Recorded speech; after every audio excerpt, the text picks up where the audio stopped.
Kwanza au makundi, hasa tunapoelekea kitu kinaitwa uchaguzi, huwa ni kitu cha kawaida sana.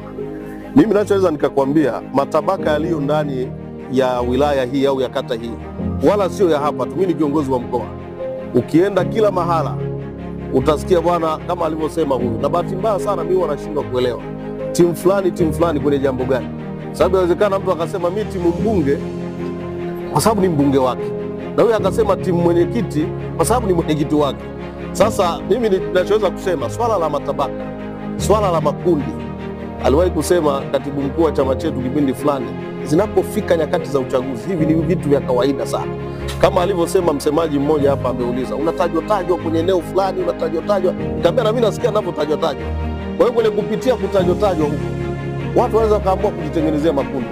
Sababu mimi sina nilikokaa nikakaa kikao cha kutengeneza makundi ya vijana, kwamba sasa wewe kaa huku